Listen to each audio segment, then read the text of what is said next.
Ambassador Krixtal of the Valorian Interstellar Kingdom stood in the observation deck of his flagship, watching the blue planet rotate slowly beneath them. His four eyes blinked in sequence as he reviewed the reports about this new species called humans. They had discovered Earth 3 cycles ago, and everything about these creatures confused him deeply. The Valorian Kingdom had conquered 700 worlds. They had met thousands of species across the galaxy. Some were warriors, some were scholars, some were peaceful farmers who surrendered without question. But humans? Humans were something entirely different, and Krixtal could not understand them at all. His science officer, a tall being with purple skin and tentacles where arms should be, approached him with a datapad. The officer's name was Threndo, and he looked troubled. "Ambassador, I have completed my study of human behavior," Threndo said. "I must warn you. These creatures make no logical sense." Krixtal turned to face his officer. "Explain." "They are a young species, barely capable of interstellar travel. Their ships are slow. Their weapons are primitive compared to ours. By all measurements, they should be terrified of us." Threndo paused and his tentacles twitched nervously. "But Ambassador, when our scout ship appeared above their largest city, do you know what they did? Prepared their defenses? Attempted communication? Fled in fear?" "No, Ambassador. They took photographs. Millions of them. Then they created something called memes about us. One image shows our scout ship with text that reads, 'Aliens finally show up, and they look like my neighbor's weird uncle.' Another says, 'Galaxy's worst parking job, because our ship hovered slightly crooked.'" Krixtal felt his head spinning. They mocked us? We could destroy their entire civilization, and they mocked us? It gets worse, Ambassador. Much worse. The doors to the observation deck opened, and a human delegation walked in. Krixtal had agreed to meet with them before the official first contact ceremony. He wanted to study them up close. There were 5 humans in total, 3 males and 2 females. They wore simple clothing and carried no visible weapons. But they walked into the room like they owned it, smiling and looking around with curiosity instead of fear. The leader of the delegation was a woman named Sarah Chun. She had dark hair, bright eyes, and a smile that never seemed to fade. She approached Krixtal and extended her hand. "Ambassador, so nice to finally meet you. Love what you've done with the ship. Very sleek, very threatening. The purple lighting is a nice touch." Krixtal stared at her hand, then at her face. "You are not afraid." "Afraid? No, not really. Should I be?" "You haven't shot at us yet, so I figure you want to talk. And talking is good. I'm great at talking. Ask anyone. They'll tell you I never shut up." Sarah laughed at her own words. Krixtal turned to Threndo. "Is this normal behavior for their species?" "Unfortunately, yes, Ambassador. Humans appear to use humor as a primary response to stress, danger, and the unknown. The more frightened they are, the more they joke. It is deeply unsettling." One of the human males, a large man with a beard, stepped forward. His name tag read Dave. He looked up at Threndo with wide eyes. "Dude, are those tentacles real? Can you grab stuff with them? How many things can you hold at once?" "Sorry, I've just always wondered what it would be like to have extra arms. Think of how much pizza you could carry." Threndo backed away slowly. "Ambassador, this one keeps asking about my appendages." "I am uncomfortable." Sarah Chun pulled Dave back gently. "Dave, we talked about this. No personal questions about alien body parts on the first meeting. Save it for the second meeting at least." Right. Sorry. Professional mode." "Got it." Dave nodded but continued staring at Threndo's tentacles. Krixtal decided to take control of the situation. He stood at his full height, which was nearly twice that of the humans, and let his scales shimmer with the colors of authority. This display had made emperors tremble. Warlords had surrendered at the sight of it. Sarah Chun tilted her head. "Oh, that's pretty. Is that like a mood ring thing? What color means happy? Can you do purple?" "Purple's my favorite." I am displaying dominance, Crystal said flatly. Well, you're displaying something gorgeous. Seriously, is that genetic or can you learn it? Because I would pay good money to change colors when I'm annoyed. Save a lot of arguments with my husband. Another human, a young man with glasses, was already typing rapidly on a small device. Ambassador, I'm Marcus. I'm documenting this for our historical records. Quick question. How old is your civilization? And have you ever encountered any species that practices something called stand-up comedy? Because I feel like you guys would have strong opinions about it. Cricksdale ignored the question. Humans, you must understand the seriousness of this moment. The Valorian kingdom spans thousands of star systems. We have technology you cannot comprehend. We could end your species with a single command.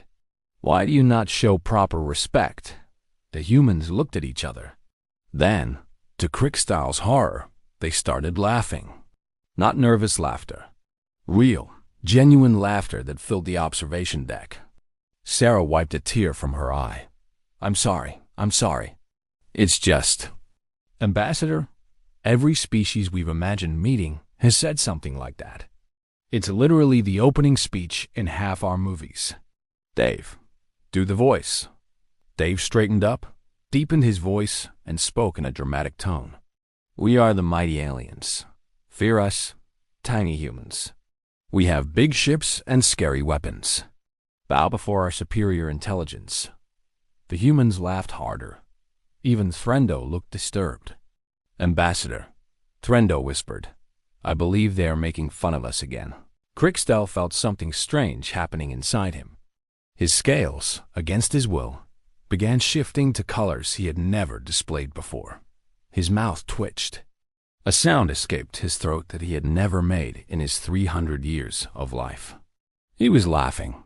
The realization shocked him so deeply that he stopped immediately. He turned away from the humans, trying to compose himself. This meeting is not going as planned. Sarah approached him carefully. Ambassador, look, we're not trying to be disrespectful. This is just how humans deal with things. We've been through a lot on our planet. Wars, diseases, natural disasters, reality television. We learned a long time ago that if you can't laugh at something scary, it owns you. So we laugh. We make jokes. We find the absurd in everything because that's how we survive. Cricksdale turned back to face her. You laugh at death itself? We throw parties when people die. We call them celebrations of life. We tell funny stories about the person we lost. We cry and laugh at the same time. Sarah shrugged. It sounds crazy, but it works for us. The fifth human, a quiet woman named Dr. Patel, finally spoke. Ambassador, in our history, humor has ended wars. It has brought enemies together. It has helped people survive impossible situations. When we were trapped in dark caves thousands of years ago, afraid of every shadow, someone made the first joke. And suddenly, the darkness was a little less scary. We've been doing it ever since. Cricksdale studied these strange creatures. In all his years of conquest, he had never encountered anything like them. They stood before beings who could destroy them, and they laughed. They faced the unknown, and they made jokes. It was illogical. It was irrational. It was absolutely fascinating. Your species, he said slowly. You truly believe humor can overcome any challenge? Dave nodded enthusiastically. Dude, we launched a car into space once just because we thought it would be funny. It's still out there, orbiting the sun. There's a mannequin in the driver's seat wearing a spacesuit. We called him Starman. Best joke in the solar system. Threndo checked his datapad and his eyes widened. Ambassador, he's telling the truth. There is indeed a primitive ground vehicle orbiting their star with a fake human inside. Why would you do such a thing? Sarah grinned. Because we could. Because it made people smile. Because sometimes doing something ridiculous reminds us that the universe isn't as serious as it seems. Cricksdale sat down heavily on his command chair. For the first time in decades, he did not know what to do. The Valorian kingdom had procedures for everything. There were protocols for war, for surrender, for treaties, for trade. But there was no protocol for a species that responded to existential threats with laughter and memes. If we attempted to conquer your planet, he asked, what would your species do? Marcus looked up from his device. Honestly? Probably make a lot of jokes about it while fighting back. We'd create songs mocking your soldiers. We'd draw silly pictures of your generals. We'd nickname your warships embarrassing names. And we'd fight like crazy people the entire time, because that's also what we do. You would mock your invaders while dying? Ambassador, we have entire movies about doing exactly that. It's kind of our thing. Kriegstell made a decision that surprised everyone, including himself. I am going to recommend to the High Council that we do not invade Earth. Threndo looked shocked. Ambassador, may I ask why? Because, Threndo, I have conquered many worlds. I have seen species break under pressure. I have watched civilizations crumble. But I have never seen anything like these humans. Kriegstell looked at Sarah and the other delegates. You would not break. You would make jokes about us until we broke instead. You would turn our great invasion into a comedy that the galaxy would never stop laughing at. Sarah smiled warmly. Is that a compliment? I'm taking it as a compliment. It is an observation.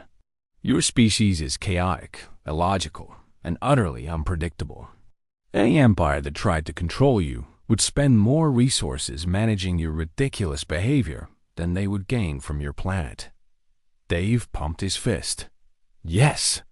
Being too weird to conquer. I knew it would pay off eventually. The meeting continued for several more hours. By the end of it, Kriegstell had laughed more than he had in his entire life. The humans taught him something called a knock-knock joke, which he found inexplicably amusing. They showed him videos of their young offspring saying foolish things, which apparently counted as entertainment on their planet. They played music that made no sense and danced in ways that defied the laws of physics.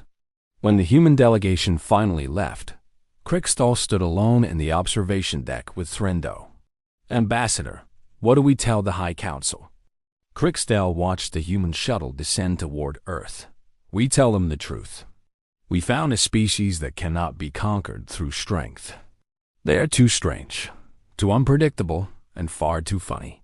The only way to deal with humanity is to befriend them and hope their madness does not spread to our own worlds. And if it does spread?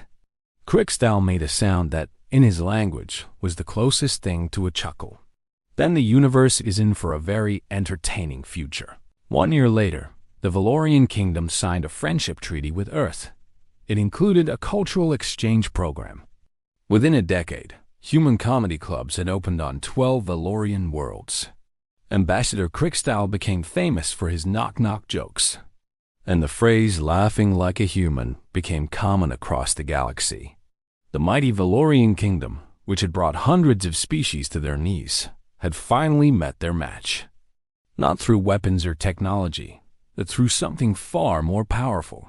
The humans had made them laugh, and nothing would ever be the same again.